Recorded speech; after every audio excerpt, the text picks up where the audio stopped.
Whether it's the regular season or the off-season, we have you covered as we give you the best Tennessee Titans and NFL news and insight that a fan could ask for. You're watching the Titan Upload Network.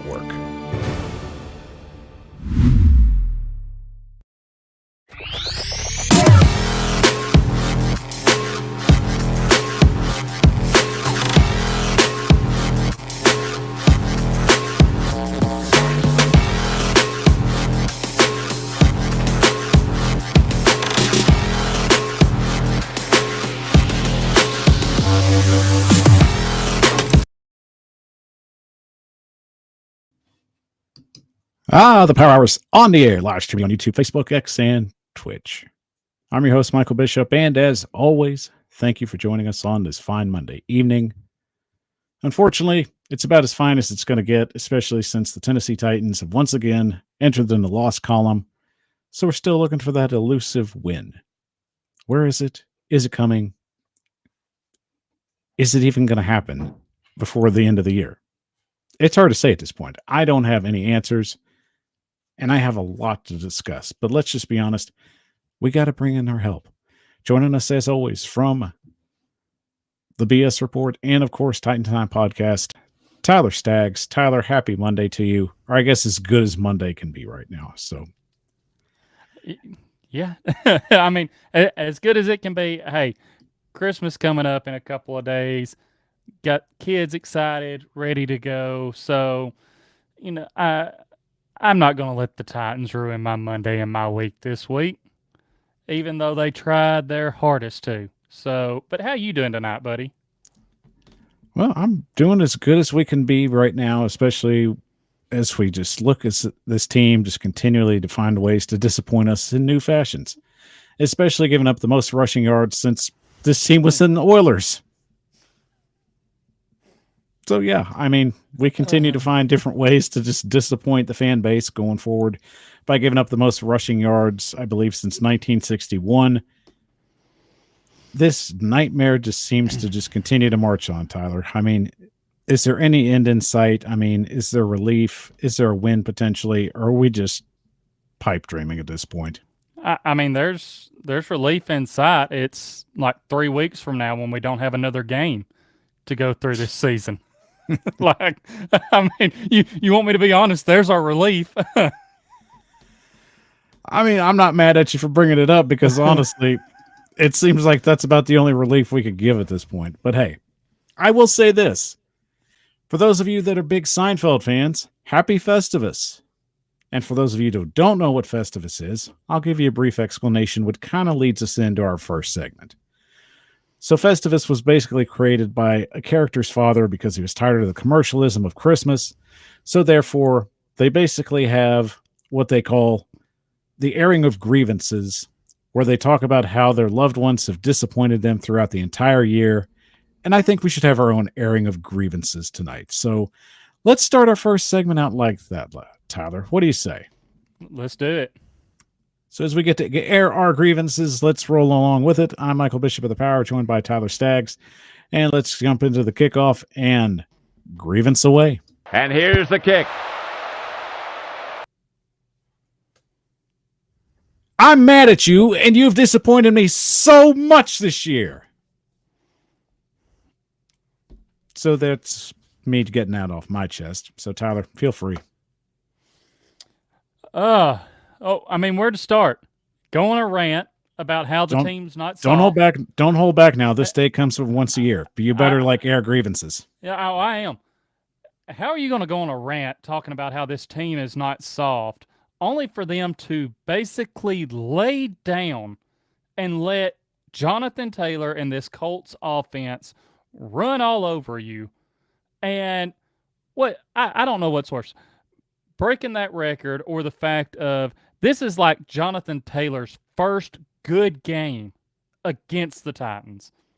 I mean, any game before this, I don't believe he's even hit 100 yards. And what do? We let him go for what, 200? Is that right? Yeah, 218? 218. Like, really?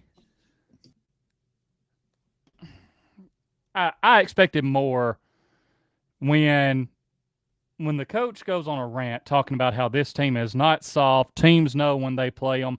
Yeah, you're right. The Colts know they play us because now they're down in the history books of this being the Titans team that they ran all over, and it's the most rushing yards against them since the 60s.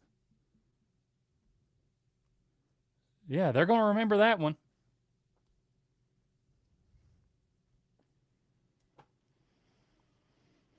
Yeah, I don't want to remember this one very much either because this season's been less than memorable at this point.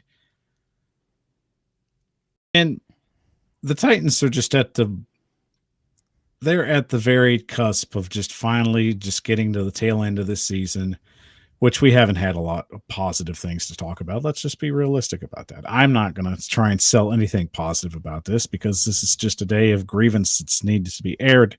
So anybody in the chat that wants to fire off a few options, go right ahead. I'm not going to stop you. But of course, let's jump into the comments real quick while we catch our breath real quick. Shout out to you, Titan. Good seeing you tonight. And I mean, right now we're sitting at 4.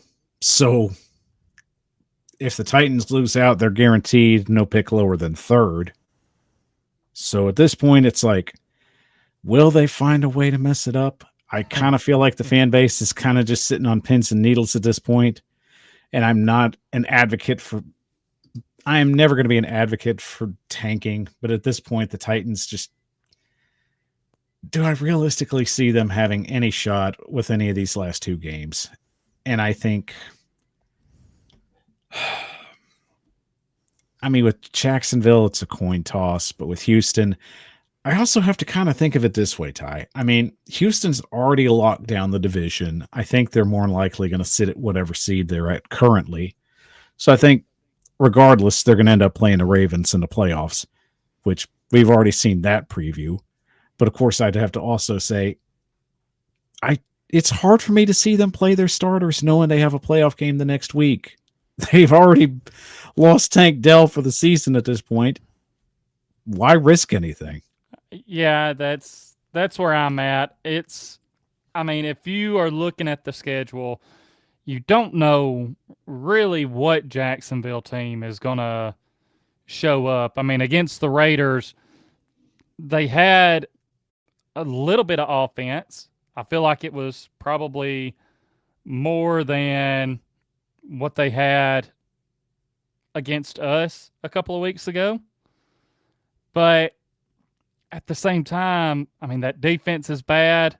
I guess it comes down to which quarterback is it that's playing for us. And for Houston, like you said, I don't think their seeding is going to change for the playoffs. They have the division locked up. They're going to play the Ravens more than likely. Why take a chance of your guys getting hurt? The only extra motivation Houston has, even if it is their backups, is we're wearing the Oilers uniforms that week. And you know that they want to fire that team up even more just to stick it to us when we're wearing those uniforms. So, I mean, honestly, I don't care what they do. They could beat them wearing the uniforms. It's not like they're getting them back. Right, but I'm just saying that, that's how the owners are going to sell it to them, even the backups, is they can sell it however they want. Who cares? Whatever. It's like, guess what? You're still not getting them. Right. Game doesn't have a trademark on the line. Who cares? But that's why I see the last 2 being a toss-up, because I don't know. I mean, it's like, yeah, they're going to beat us in Oilers jerseys. Does that mean they get the Oilers logo or anything like that? Who cares? I mean, at this point, we're so just bludgeoned out at this point. The fan base is basically tuned out. The exhaustion is real. The stress is real. There's not even a lot of positive to talk about other than the draft without getting too much into the draft, if that makes sense. And I'm sorry to be the Scrooge in this instance, but I mean, really, we can only sell so much positive narratives here. Right. I mean, Houston winning that game is like, I mean, do I really care if they win? I mean, Right. Get back to these comments. We went off on a tangent. That's all we can do to keep things interesting is just go off to a massive tangent because honest to God, I don't want to talk about the game just yet because believe me, that's a segment within itself. And I don't want to get everybody frustrated and worked up. And then we just lose the vibe and it's just frustrating. Oh my gosh! I can't do that to everybody. I mean, at least I want things to kind of breathe and settle before we jump back into this mess that we had to deal with, yesterday within the 4-hour time period where it's like, oh man, this is just like a punishment at this point. Sometimes it does feel like we're gluttons for punishment. We keep coming back. We just keep coming back for more. What's up, Titan South? What if Miss Amy snaps and fires everybody, including Rand? And that's a fair question with an easy answer. She can't because she's still paying Mike Vrabel. She's still paying John Robinson. And that means she would also have to pay the other coaching staff she basically fires along with Coach Callie and pay a new staff within place. So financially, probably not the way to go. No. So that right there, I'm just going to tell everybody, she's not firing anybody. I'm sure Callie's going to make adjustments within the staff. They'll probably make some adjustments on the lower tier. That's probably it. Don't get your hopes up. If anybody's hoping this is going to be a one and done situation, I can assure you it's not. There's just way too much money that's invested in another coaching staff that's not even in the building. Which is why I'm very much against anybody getting extensions, especially with just a couple of good seasons. I kind of feel like you got to play it safe in those instances.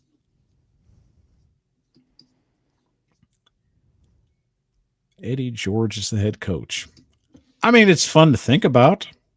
I don't hate thinking about it, but honestly, I'm never a fan of like former players going back and coaching their former team. I mean, there's not a lot of instances where that's worked out in a positive way other than Mike Ditka.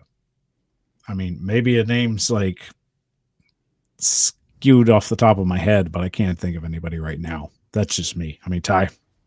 Yeah, I was trying to think of anyone. Of course, like you said, Ditka come to mind, but that's kind of that can be a slippery slope because, I mean, just to play the game here, say we did hire Eddie as the head coach. He took over as the head coach. What happens if it doesn't work out? As Titans fans, we demand the best from this team. It doesn't work out if Eddie's the head coach. What do you start saying about him then? Like, that's where it gets into that slippery slope because he's beloved as a player for the Titans. I mean, similar situation with Mike Munchak. After everything fell apart, just seemed like there was just a lot of cold distance after that firing. So, food for thought.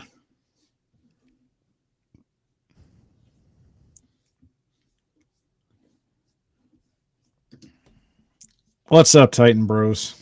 It could be a year worse off, Titan South. Titan says the Titans are the Krampus of the NFL to their fan base. The last few years, yeah. I'm still trying to wonder what we did to just get this kind of punishment. I mean, who did we piss off, man? I can't figure it out. Rand had a good draft, though. And I'm willing to be patient with Rand at this point because they're bringing in players.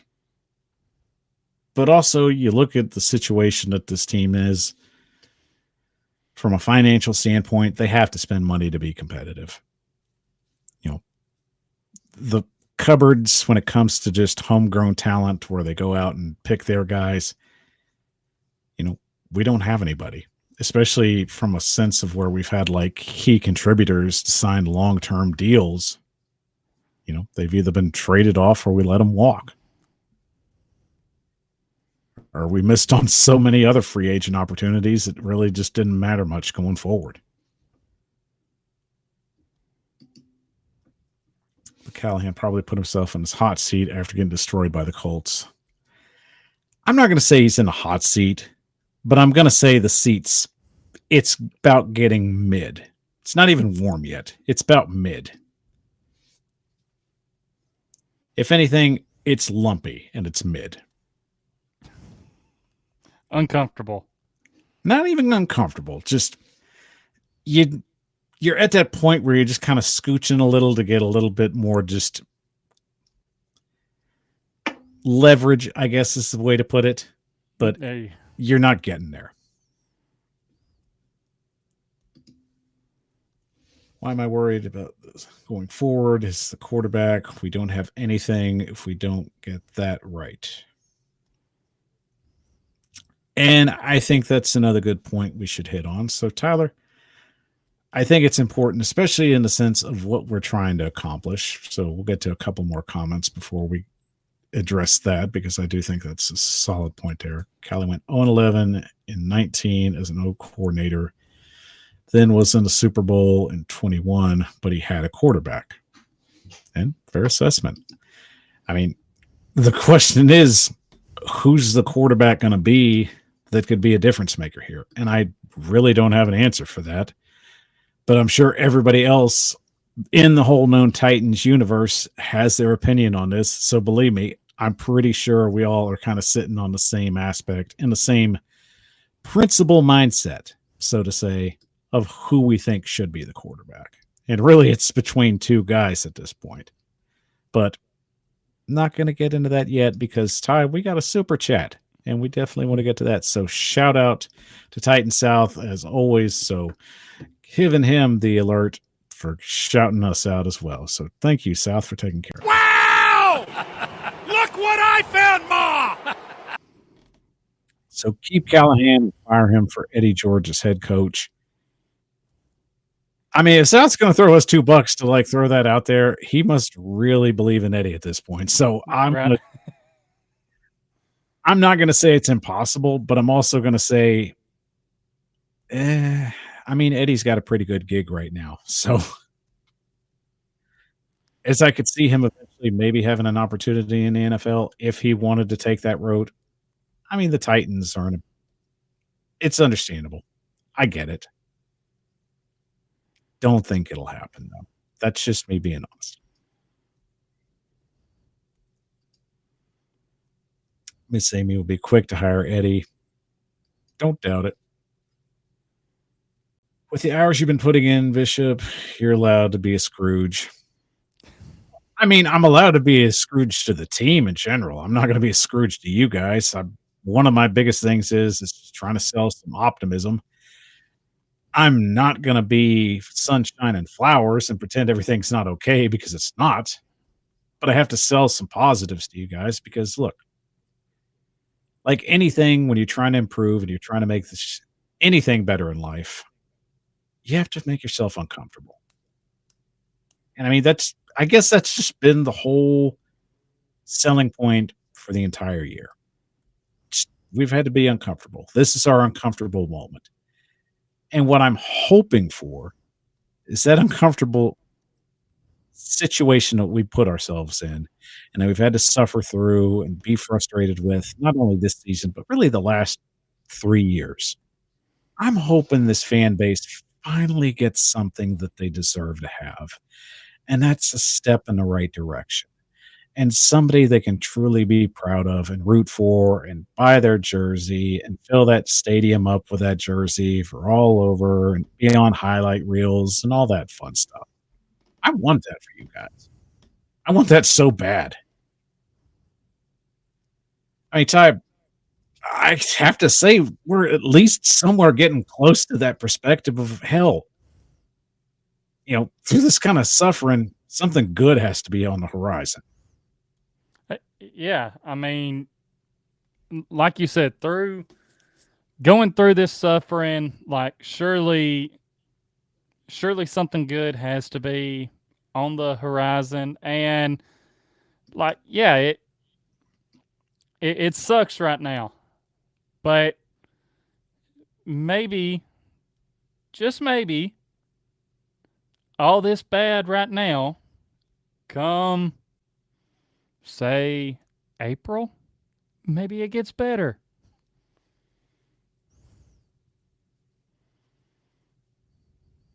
So let's hit this talking point because I think it's worth discussing.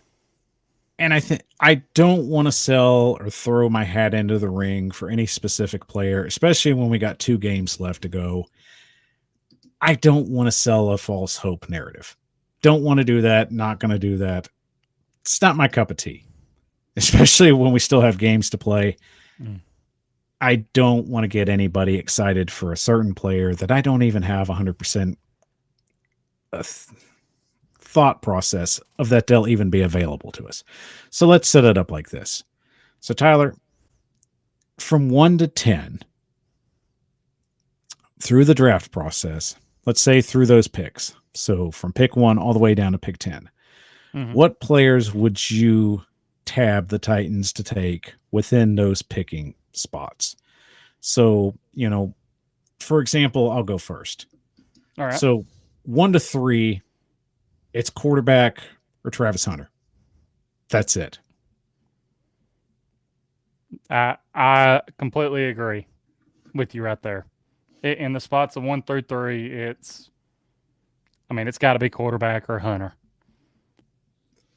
I mean, that's the list. I'm not including anybody else. No one else is getting any kind of just pat on the back or any honorable mention. 1 through 3, quarterback, Travis Hunter. That's it. Then you go 4 through 6, and I think that's easy too. I think you're going to go edge rusher or wide receiver at that spot. Yeah. Again, agreeing with you there, because 4 through 6, you're in a spot to, potentially get, again, not mentioning names, but you're in a spot to potentially get one of the better wide receivers or the best edge rusher, potentially. And so with that, you'll finish out, we'll say 6 through 9, you're either going to go edge rusher, offensive lineman, or wide receiver in that spot as well. Yeah. Pretty self-explanatory across the board there, especially for the Titans' needs. Like, I mean, it is, but you can push back on me a little bit. If you don't like anything there, you can be honest with me. No, that's what I'm saying. Like, we're on the same wavelength there, because if you're in 1 through 3, right, you have a shot at one of the 2 quarterbacks or Travis Hunter. If the two, again, if you're at 3, more than likely the quarterbacks could be gone. So you could get a guy that is just a crazy talent. If you're at 4 through 6, those guys are more than likely gone. So, again, you have a chance at the top edge, or, I guess you could say the top receiver that's solely just a receiver. Like, that's what it has to be. And then when you fall into that 7 to 10 range, at that point, that's where it becomes, for me, I'm okay with taking an offensive lineman at that point, because these other guys are more than likely off the board. But say by some miracle they fall or something, like any of the positions of edge rusher, O-line, or wide receiver need to be like right there at the top of the list for the 7 through 10 picks. Like that's just how it breaks down. That's how this draft in general breaks down for the teams that are in the top 10, I feel like. Of course, you could, you have the trade out option, all that, but we're not going to dive too far into that right now. I don't believe. So, No, like that's a whole nother ball of wax. But let me throw a wrench in the plans regardless, just to keep the conversation flowing. Let's say, for argument's sake, that there's a third option at quarterback. Let's say they're one of those sneaky rising prospects. So where would you put them in now?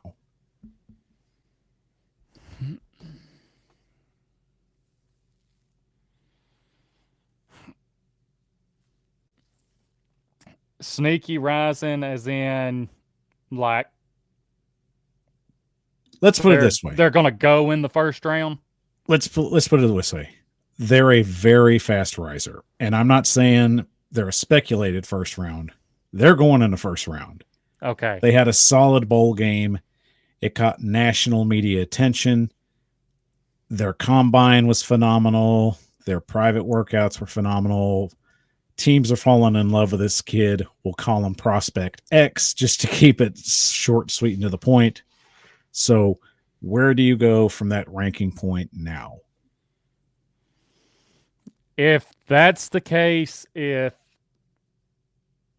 if I were not to be sold on this guy, but they are rising through the ranks, they could potentially be an answer, then I feel like they fall.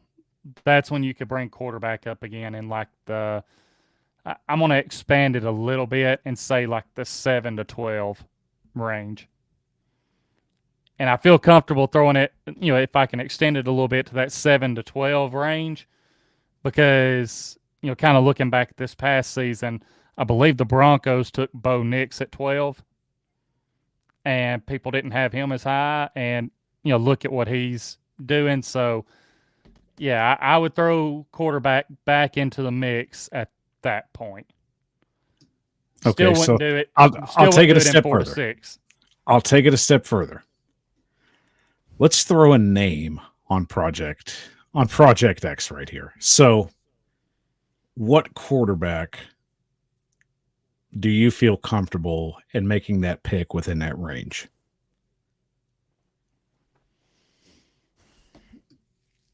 We won't go too much into the draft process, but I think this is one we could definitely just easily just kind of just poke.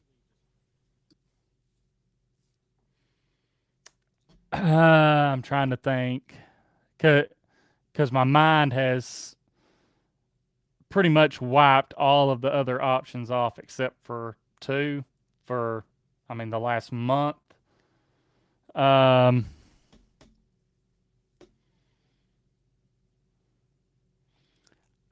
only one that I could think of that could rise through the ranks would maybe be Milroe. Okay, so we got a name with a face. And I don't think that's impossibly crazy. Somebody's going to fall in love with him throughout the whole interview process. And if he has a strong combine, I think those narratives go into play. I'm not saying that the Titans are, but I'm saying any quarterback needy team, kind of like the Broncos were, kind of like in the same situation with Bo Nix was, it's worth it if you think it's going to hit. And for the Broncos, it hit. If you believe in that player that much that you're willing to just take that kind of shot, because the Broncos could have easily just traded back, just built for the future, thought down the road long term. No, they found their guy. And as I said, I'm not saying that's what the Titans are going to do, but I do think that's options they should explore, especially with a lot of questions coming into this offseason. And another reason to sell this point, I'm a firm believer on letting Callie have a proper evaluation of what he needs to bring in when him and Rand sit down with Miss Amy and have these discussions, so he could say, look, here's what I did with what I had. Now I need X, Y, and Z in order to make this job more obtainable and to get us to where we're trying to go.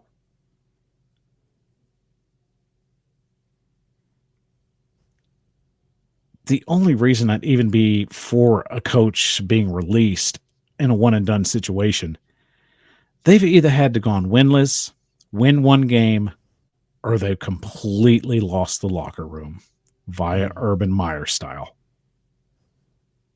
And I don't see that we're even there yet. And I think that's a good point to bring up for the next discussion in our next segment. But before we do that, let's go ahead and get our first break in. So let's take a quick 1-minute break. And when we come back, we will discuss Titans, Colts. But there's method to the madness. I know you'd rather probably eat gravel, but trust me, there's a purpose for everything. So quick minute break. We'll be right back after this word.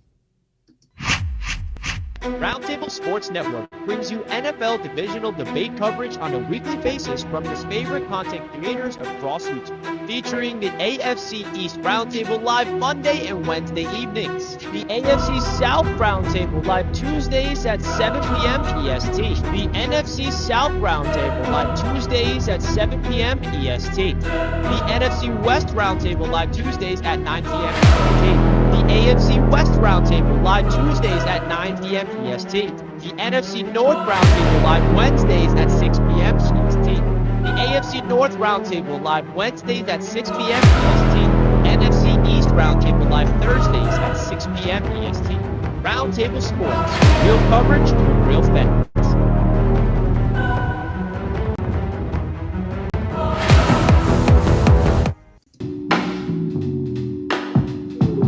You're watching The Power Hour with your hosts, Michael Bishop and Tyler Staggs. The Power Hour is on the air. Live streaming to you on YouTube, Facebook, X, Twitch. I'm your host, Michael Bishop, and as always, thank you for joining us on this Monday evening. Oh, you guys are killing it in the chat. I love the fact that even after a bad game and after a bad situation that we go through, you guys continue to show up and show out for us on the Titan Upload Network, because without you, this show does not go. And we are able to get this thing off the ground because of your support, your love, and all that you do for us. So thank you, as always. So much love. So much love. And don't forget, guys, if you love the show, help it grow. Follow us on all our social media platforms at the Titan Upload Network. And sharing is caring.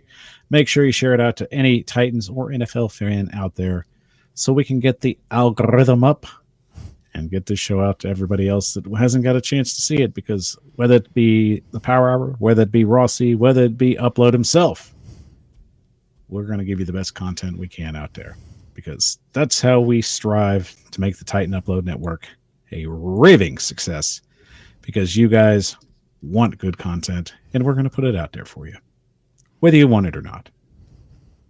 But hey, you want it, so that's a good thing. Alrighty, so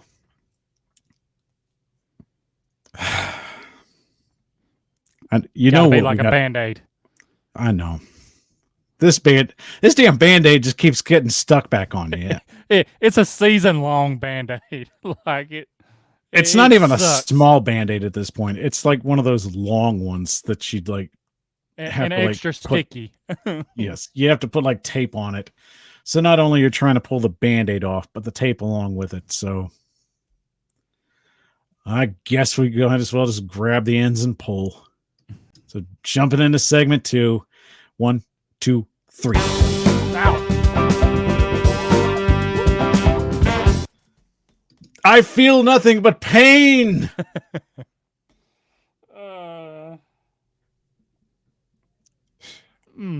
Give it to DeForest Buckner, though. That was impressive. That was literally impressive, the fact that he was able just to like sandwich the center and the quarterback and almost get a playoff there. So I'll give props where props are due. But I guess we'll go ahead and get things rolling off. Titans lose once again in Week 16, 38-30 at Indy. And don't let the score fool you, because this one wasn't even anything ridiculously close to the notion of this being a close game. No. So, I mean, Tyler, where do we start? You know what? I'll rephrase that. I'm going to let you start this. Where do you start? Yeah, I mean, Everyone knows how we usually start this. We usually start it with what we loved. And I'm going to tell you, Michael, when I was looking at something to send you for what I love for this game, it was kind of bare.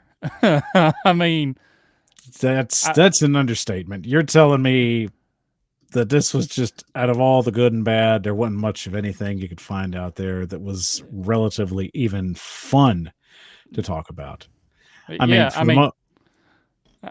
When I sent you my list and sent you the what I loved, I was like, even at the end of it, I put, I guess, like.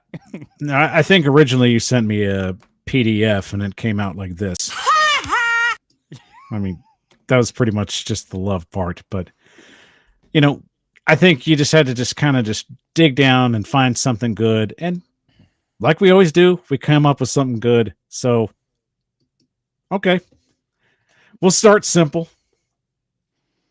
Yeah, I mean, the Ridley touchdown, first touchdown of the game, it was on, I believe, like a 3rd and 6. And I thought they might just try and, take a shot underneath, make it 4th and manageable, and either kick a long field goal or go for it. But Rudolph loaded up, and I mean, perfect ball placement, good route by Ridley to get the separation, get open. I mean, didn't press him on the line of scrimmage, and he's still able to get behind the DB and haul in the catch. Again, perfect placement on the throw. If I had to pick something I loved from the game, I guess it's that.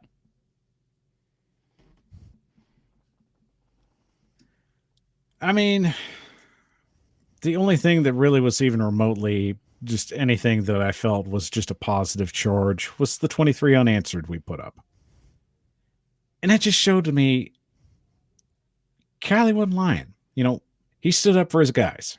We didn't get to talk about the whole soft issue. We didn't get to talk about that because it happened during a week. And my whole thought process was like, I appreciate the fact that he came out, stood up for his guys. Some people say it was PR. Some people it's just, it's just kicking the can down the road, getting attention. Regardless of what it was, that locker room stood up, and they appreciated the fact that he stood up for them.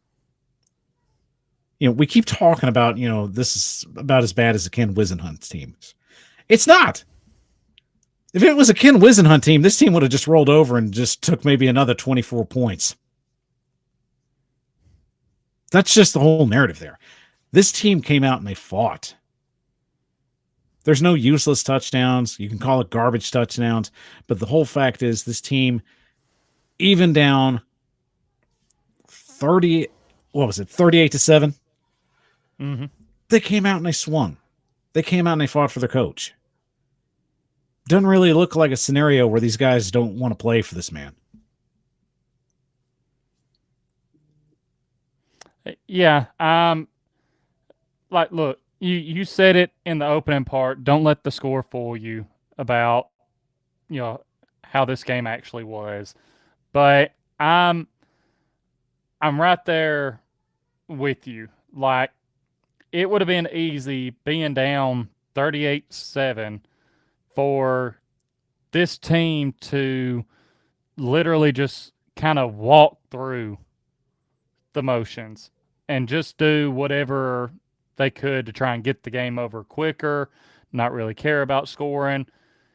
Did Indy pull like Jonathan Taylor for a while, and did their defense go to softer coverage? Yeah, but still, you saw the Titans out there. They were still fighting and doing what they could to claw back into the game, and got it to a point where the Colts actually had to start like picking it up again and throw Jonathan Taylor back out there to see if they could ice the game. Like, I mean, if you're Jim Irsay, I'd be furious for the fact that you even let up. Yeah. There's no reason for them to let up. They were basically, their foot was on our throat, and all they had to do was stop. But they just kept us around, and we kept clawing up a little bit and making up some leeway Unfortunately, too little too late, but at the same time, there's fight, and I appreciate the fight. But I jumped in on your point. My apologies. No, you're good. I mean, that's pretty much, where I was going with it, is just a hammer on to what you were already saying of, this team was still fighting, whether it be for themselves, for Cali, whatever. They didn't just lay down, because they could have, but they kept fighting back. Even if the Colts did kind of go softer, doesn't matter. So I'm right there with you on, wish they would have answered like Cali standing up for them and saying that they're not soft more throughout this game versus letting the Colts go up by that much and not have to worry about fighting back. Kept it close the whole game, competitive, but at least they did keep fighting until the clock hit 0. It says, I don't think it's a concern of Cali losing the locker room. However, I do think there is no confidence in the quarterbacks in the locker room. And I mean, in all fairness, Titan, it's like, Cali can puff them up as much as he can. At the same point, these guys have got to go out and deliver. Rudolph is what Rudolph is. He's basically a backup. Will Levis is on his way to being a backup that can't protect the ball very well. However, though, I mean, good aside, let's just go ahead and get to the bad, because believe me, there's plenty to hit on. But let's just start with the basic. The rush defense was putrid. And not only putrid, historically putrid. Yeah. And look, Jeffrey Simmons after the game talking about, it takes, and look, he's not right. It takes all 11. But the defensive line getting pushed around, for the gaps to be made for Jonathan Taylor to run through, like, yes, at that point, you got to have someone on the back end make a play.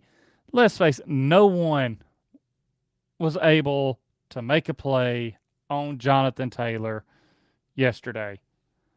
I mean, not only did we allow him to have his best game against the Titans with 218 yards, allow him to have a 65-yard touchdown, come out after halftime, and you let him take it 70 yards on the first play.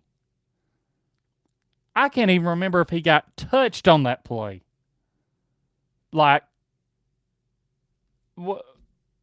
And it kind of goes back to earlier in the year, because this was running through my mind. No one runs on the Titans. We saw what happened earlier in the year after that was said, and guess what? They doubled down on it yesterday, just to prove, hey, people can run on the Titans. And let me just point this out. I was livid with Jonathan Taylor that whole game. Not with him running over this defense. The fact that he jabbed T'Vondre Sweat's eye. Oh, yeah. That was my beef with him throughout the entire game. And you can watch it on repeat. That man had his hand right in his face mask, and you literally saw him hit the ground after it happened. So I'm not trying to tinfoil hat conspiracy anything here. It's right there. And I genuinely hope the NFL does something about it. Because this isn't a pull the hair situation where it's part of the uniform. He stuck his damn hand in the man's face mask and poked him in the eye. Right. It's right there. I just want him to be accountable for what he did. Because basically Sweat came back, but he's pretty much, 60%, because if anybody's ever been jabbed in the eye like that, you're not going to do a whole lot or even see that well. So I'm surprised he was able to come out and play, as well as one could in that situation.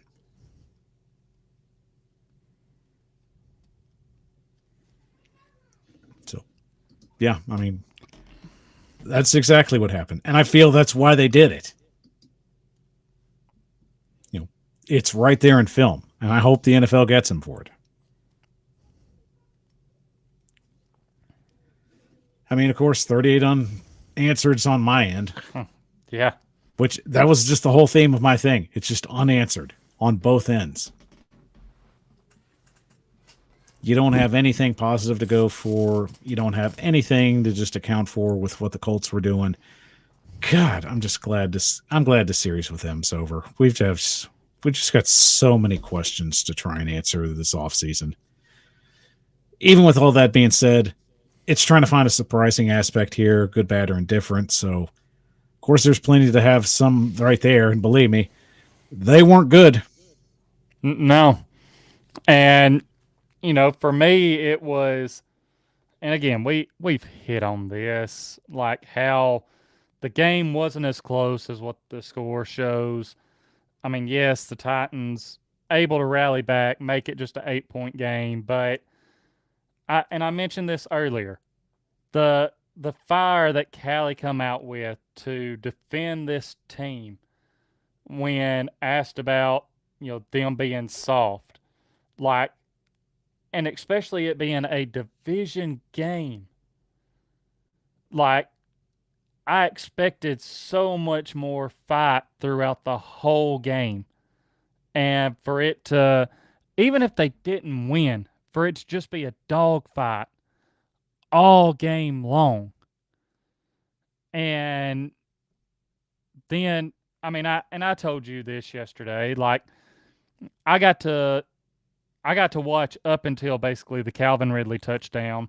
Had a family Christmas that I was at. Service wasn't the best, so, wasn't able to really watch the game. I finally got enough service back to pull the score up. And when I pulled the score up, it was 24-7. And it felt like it had only been 5 minutes since I had been watching the game. What happened? Hell, I'll put it to you this way. The fact the Colts couldn't even throw the damn ball more than 11 times and still managed to find a way to win that game is just head-scratching in this NFL. And that's for the one fan that basically loves just running in the NFL. Yay! Because that's just unheard of at this day in a passing league. And it's infuriating with the fact that the Titans not only gave up that amount of rushing yards, but a record-setting amount of rushing yards, something that hasn't been seen since Kennedy was in the White House. Michael, you want to know what kind of gets me even more about it? The fact that we were on the receiving end of this time, because if you remember, a couple years ago against the Texans, Malik Willis starting for us. We hardly threw the ball that game. Derrick Henry, what was it, another 200-yard game against them. And now this got turned around on us yesterday, and it happened to us. And I'm just going to tell you, I really don't like it. It sucks. It does. Let's take this into consideration as well before we get to the next part. I think Denard Wilson might have a lot on his plate right now because this defense has regressed. And I'll say this part. I'll say the quiet part out loud. I'm kind of glad because now, maybe people kind of leave him alone this coaching cycle. So I'm fine with that. I'm not trying to keep him from getting a head coaching job. He's going to. Right. I'd just like to keep him here for maybe another year or two. I'm selfish like that. So I said the quiet part out loud. I don't care. So, but I do think maybe this is just a learning experience from another young coach that maybe has to try and just get a little bit of this work off his plate. And maybe Callie needs to step in and try and manage his workload a little bit. That's just part of being a head coach. Your coordinators don't have to be the end-all be-all right now. And while I think he'll get better, it's just a situation I think they need to try and find to just balance it better. Titan says, I think Callie needs to just head coach and let the O coordinator do his thing also. And I mean, I know people are going to get mad at me for saying this, Titan, but I'm going to say it because it's the truth. Over half the NFL head coaches call their own plays. And I knew Callie was probably going to struggle this year. I didn't think it was going to be great, but I didn't think it was going to be terrible. And for the most part, he's done some good and he's done some boneheaded things. But that comes with learning. I want him to be out there calling his own plays because that's the guy that's going to have the end of the say. And the whole process is, if he regresses doing it, then I'm going to be more in line to just say he doesn't need to be doing this. I don't believe in him as a head coach play caller. But as I said, well over half of the head coaches in this league, especially offensive-minded ones, call their own plays. Yeah, I think Callie's got to get better, and the only way you get better at doing it is just doing it. To piggyback off what you were saying, about the only ones that don't call their own plays are, as far as the offense goes, are your defensive-minded head coaches. Like, they let the offensive coordinator do their thing. Yeah. But if you have an offensive-minded head coach, I'm going to say 90%, if not more, of them call their own plays. Yeah, look at Washington. That works out very nicely for them.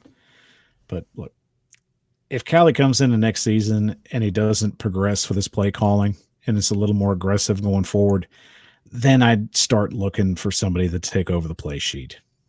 But for right now, he's done some good things. He's done some things that I've hated, but at the same time, he's learning from his experiences. And that's just how a head coach gets better. You learn from your experiences.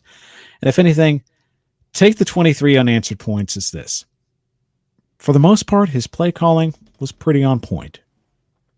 He took advantages of the matchups that were given to him, and his players executed. You couldn't have asked more for a head coach. So that worked out nicely for him. And, of course, getting to our player of the game, got to say my apologies to Hooker because he definitely needs to serve to be on this list. I probably would have gone with him, but I think in the end, offensively, Shig showed up and showed out once again.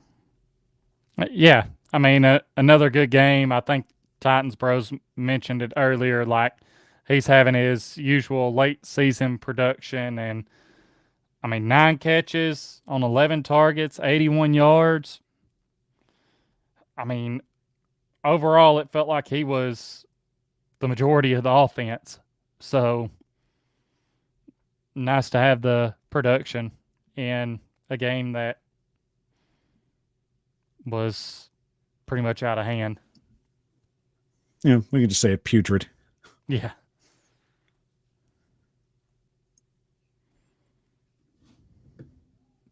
Titan comes back and says, okay, I'll concede to the Cali play calling, but he needs a quarterback to execute them.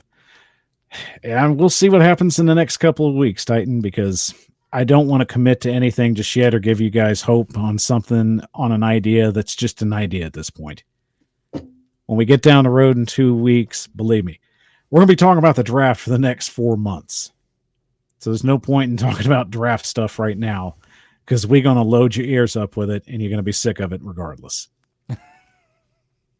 But speaking of putrid, Callie talked about the game and how it played out. And unfortunately, answering some tough questions in yet a week where a winnable game became a losable one quickly. It's again, super disappointing performance. Really not at all what I think that we've shown over the course of the year, but didn't get off blocks, didn't win the line of scrimmage, and didn't tackle in space. You know, we had, and then the speed of Jonathan Taylor showed up, and we couldn't get him on the ground. And he had 2 extremely large runs, and the quarterback had the other.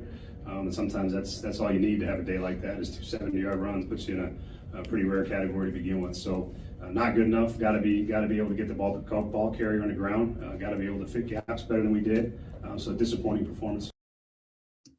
Shout out to Teron Davenport for letting us use that clip. So, as always, friend of the show, always good to get that out. But, of course, Tyler, finishing things up, the Titans have 2 games left on the schedule. It just amazes me how fast these things go because we're talking with such hope and such just dynamic and just enthusiasm about this team, where they're going to go, what's going to happen. And we're already starting to talk about that they're potentially going to be drafting in a high, maybe top 3, top 4, top 5. Who knows? Mm-hmm. But regardless of how it's going to play out, the Titans need to have a clear mind on where they're going to go for the future. And there's going to be many options for them. But right now, I think the best thing that this team can do is just fight. Whether they win or lose, they just need to go out and just throw fists. Do what you've been doing all season. And if a win or two comes out of it, then it is what it is. You know, those guys deserve to be rewarded for the work that they put in.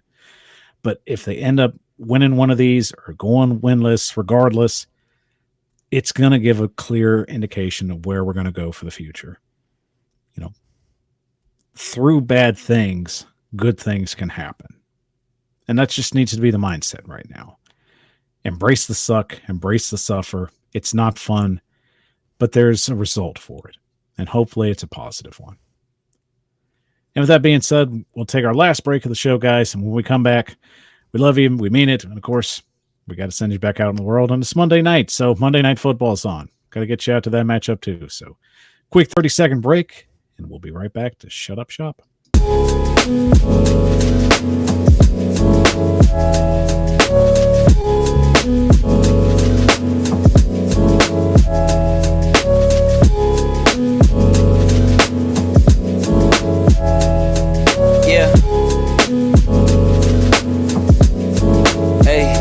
Beginnings on the cusp.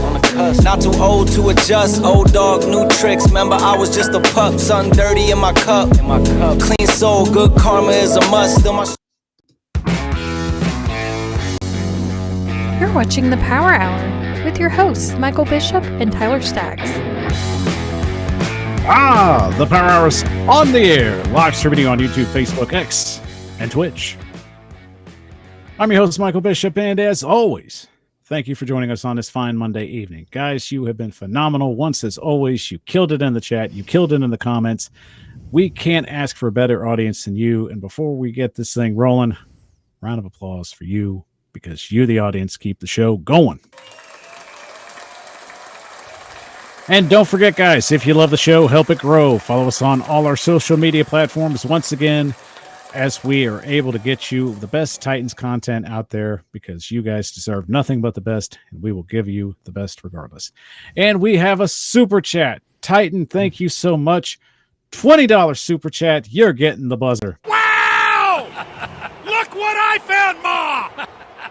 So Merry Christmas, guys. Thank y'all for letting us rant. Blessings. Thank you so much, Titan. That's what this show's here for, so you guys can have some time to just vent and just let the frustration out. Regardless of whatever's going to happen, I promise you, even through suffering, good things can happen. You just got to take some punches in the chin sometimes, and sometimes it turns out into something good, especially regardless of the fact of it being a bad season.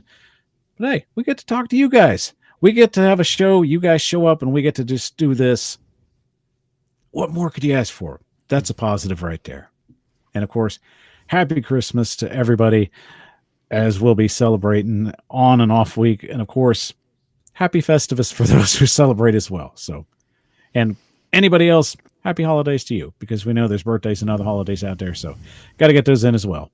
So Tyler, you ready to shut this bad boy down? Let's do it. Let's throw it down as we finish up the night. Closing time. Good night, losers.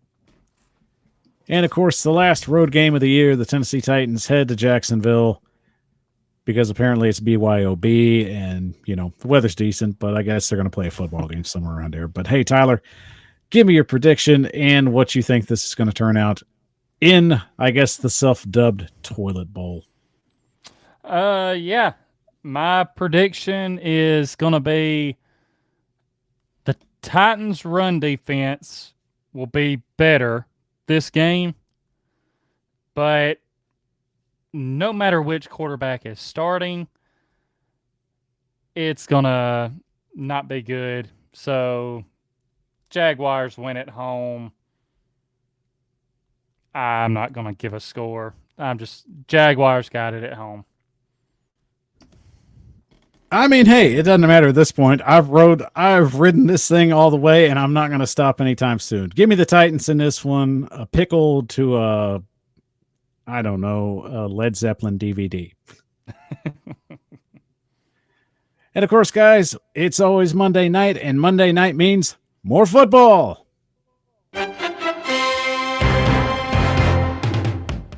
That's right, Monday Night Football on ESPN and ABC tonight at 8:15 as the Green Bay Packers take on the New Orleans Saints. Tyler, I got to say, this is an intriguing matchup, and we might even see a little bit of snow. So what do you say for this potential weather game? Yeah, I feel like it definitely favors Green Bay here. The Saints used to playing down in that dome in New Orleans. Now coming up north, facing the Packers, a little bit of snow. Spencer Rattler starting quarterback for the Saints. I see this being all Packers. So, yeah, I say the Packers take care of business it's going to be a 2-score game. Bundle up out there, y'all, because Green Bay don't play around in December. So, yeah, I got to go with the Packers in this one. It's not even an option at this point. If the Saints pulled this one off, then more power to them. I'm not going to make some kind of stupid bet where I got to eat something gross or something hot. Come on, Michael, do it. I'm not doing that. I want to rest comfortably. I'm not trying to go to the hospital. So give me the Packers in this one. I'll tell you what, I'll eat a slice of cheese. I'll just leave it at that. If the Saints win, I'll eat a slice of cheese. That's about as good as it's going to get. Hey, if the Saints win, you got to eat a slice of cheese for every point that they win by. Well, you know what? I guess if it's the Saints, I guess I've got to go more with, a Southern tradition. So I guess I'll eat a shrimp. I'll eat just one shrimp. And I'm not even allergic to anything. I'll just eat a shrimp. I'm not dying for their cause. But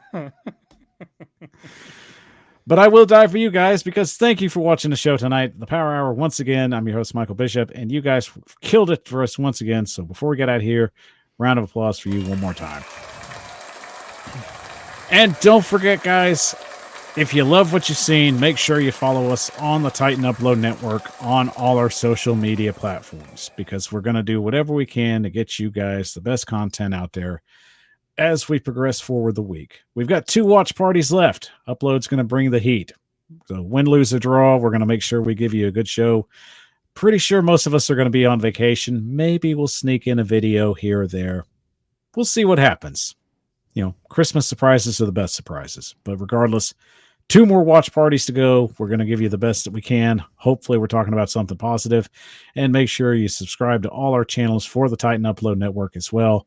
AFC South Roundtable is going to be on a delay. So we're going to be releasing videos. So Rossi is going to release one sometime this week. So keep an eye on that. But after that, we'll be back the following Tuesday.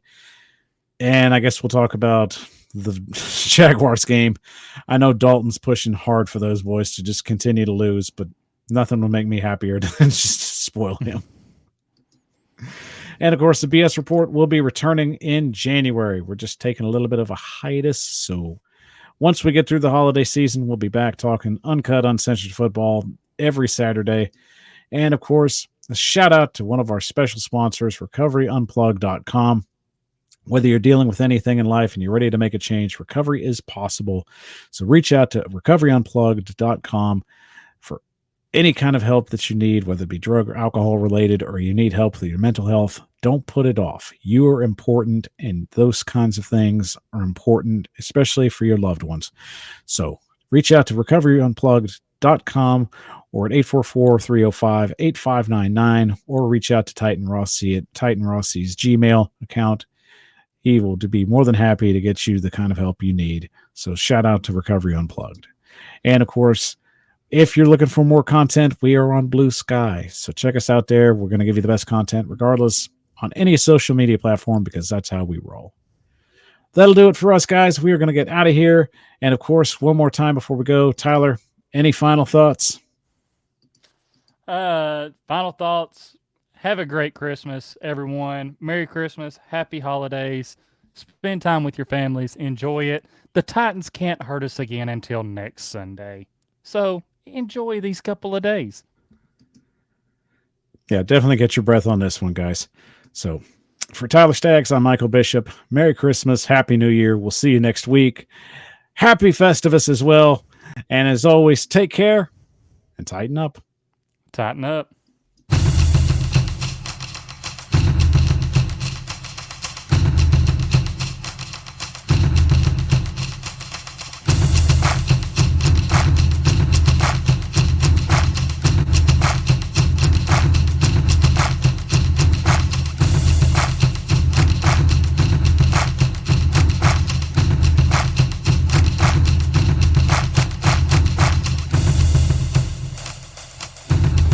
You're watching the Titan Upload Network.